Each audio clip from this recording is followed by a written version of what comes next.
Welcome to this explainer. I'm absolutely thrilled you're tuning in today because we're going to tackle something that sounds super simple but actually takes a highly precise kitchen technique to really master.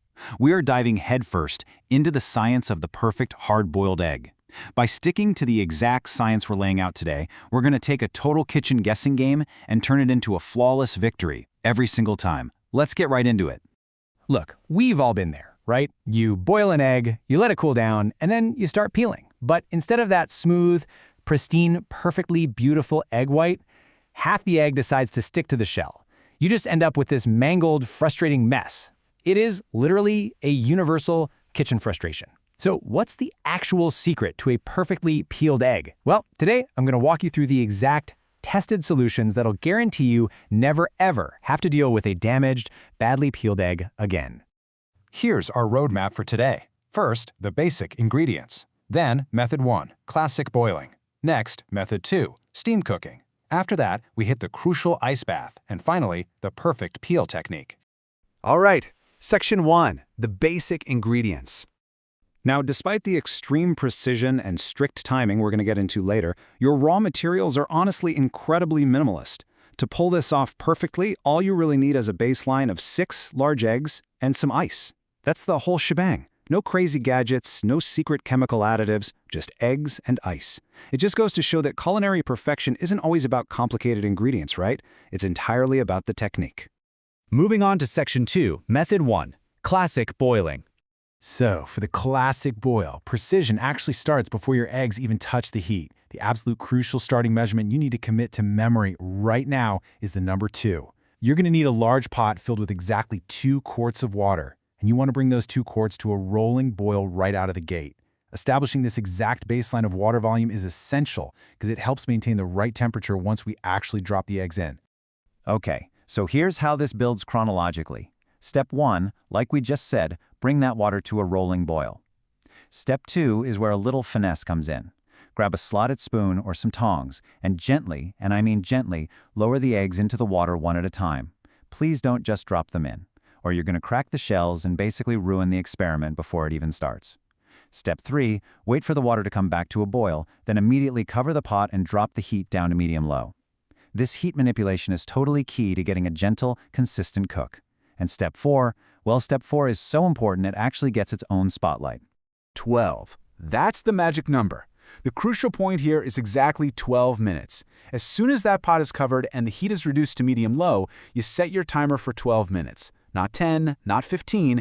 12 minutes is the scientifically backed sweet spot for a fully set, perfectly textured hard-boiled egg when you're using the boiling method. Now for Section 3, Method 2, which is steam cooking. So the setup here totally changes the cooking medium. While boiling obviously requires submerging the eggs in 2 full quarts of water, steaming takes a completely different approach. For steaming, you just pop a steamer basket into a large pot and add just enough water to reach the bottom of that basket. The eggs aren't swimming in water this time. Instead, they're going to be completely enveloped in high-heat vapor. Let's quickly walk through the mechanics of the steam method. Step 1, get that basket in the pot with that tiny amount of water. Step 2, bring it to a boil over high heat so you start generating that intense steam. Step 3 is where the temperature shift happens. You add your eggs to the basket, drop the heat to medium, and cover the pot to trap all that vapor inside. Basically, you're transitioning the environment from an aggressive high-heat vapor generation to a really controlled medium-heat steam bath.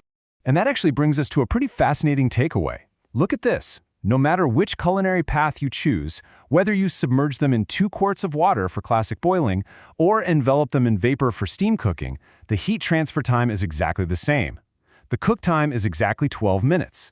The medium changes, sure, but the required time for the proteins to perfectly denature and set, that remains entirely identical.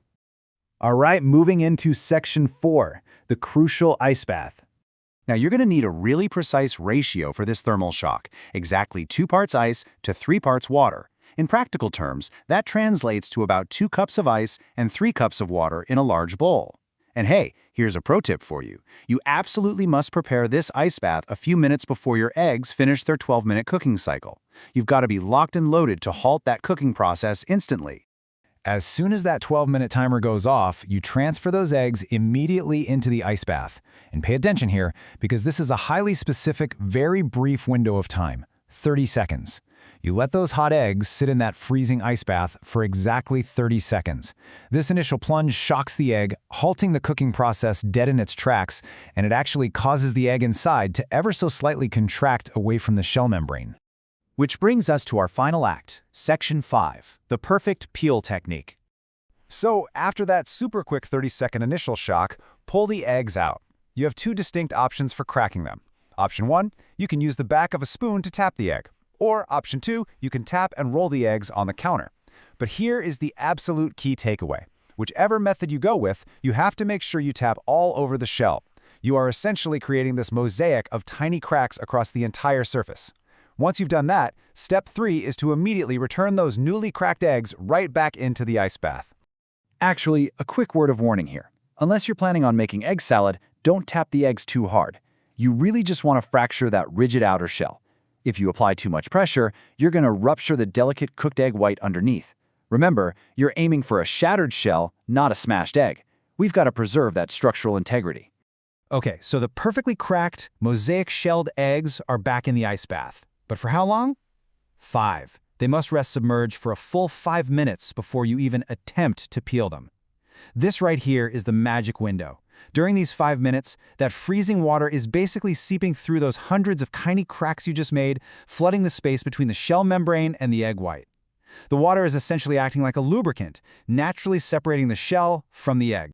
Finally, we reach the sensory finish line, the peeling process itself. For flawless execution, you need really specific environmental conditions for this last step. To slide the shell off perfectly, you should peel the eggs under a thin stream of cool running water. Or, alternatively, you can just peel them while they're fully submerged right there in the ice water. The water helps wash away any of those tiny, stubborn shell fragments and encourages the shell to literally just slip right off the egg in these incredibly satisfying large pieces. And underneath, a pristine, perfectly smooth hard-boiled egg. So, we've journeyed through the precise math, the exact timing, and the structured mechanics of this culinary science. The 12-minute constant remains, but the path you take to get there, that's entirely up to you. So I've got to ask, boiling or steaming, which precise 12-minute method are you going to test out in your kitchen first? Think about the techniques we covered today, grab your 6 eggs in your ice, and put this flawless methodology to the test. Thank you so much for joining me for this explainer, and happy cooking!